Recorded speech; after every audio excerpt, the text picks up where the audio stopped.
চিৎকারের ছলে বলছিল যে তুমি এইসব স্বপ্নে দেখছো না মিথ্যা বলছো।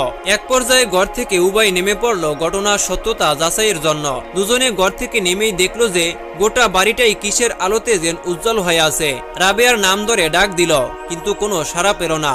এবারে রাবেয়ার মনিব আর স্থির থাকতে না পেরে তারা রাবেয়ার ঘরের ভিতরে প্রবেশ করলেন। রাবেয়াকে এসে ডাক দিলেন রাবেয়া। রাবেয়া করুণ কণ্ঠে বললেন, তাহলে কি আমাকে ক্ষমা করা যায় না? আমি আপনাদের ডাক শুনিনি। তখন রাবেয়ার মনিব তার পায়ে পড়ে ক্ষমা চেয়ে কাঁদতে লাগলেন আর বললেন, মা রাবেয়া, তুমি আর আমাকে অমন করে লজ্জা দিও না। তোমাকে আমরা চিনতে ভুল করেছি, তোমাকে চিনতে পারলে অমন ভুল করতাম না। আরো কত অনুনয় বিনয় করে বলতে লাগলেন, মা তুমি আমাদেরকে তোমার বৃহৎ হৃদয় দ্বারা ক্ষমা করে দাও।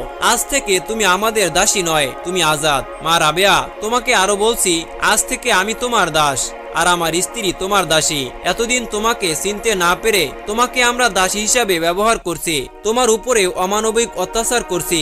আর আজ তোমাকে চিনতে পেরে আমরা তোমার দাসী হয়ে গেলাম। তুমি এখন আমাদের মনিব। তুমি এখন যে আদেশ করবে আমরা তাই পালন করব। আর যদি তুমি আমাদের এখানে থাকতে অসুবিধা মনে করো বা অসহ্য মনে করো, তাহলে তুমি যেখানে খুশি চলে যেতে পারো।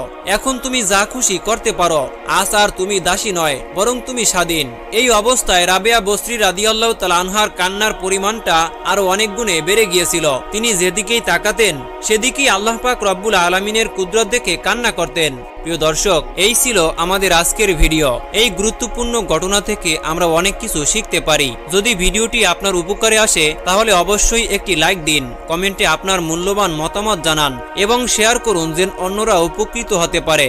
আপনার একটি লাইক ও শেয়ার আমাদের নতুন কন্টেন্ট তৈরি করতে অনুপ্রেরণা জাগাবে। আল্লাহ আমাদের সবাইকে হক পথে চলার তৌফিক দান করুন। সকলেই কমেন্ট বক্সে লিখুন আমিন।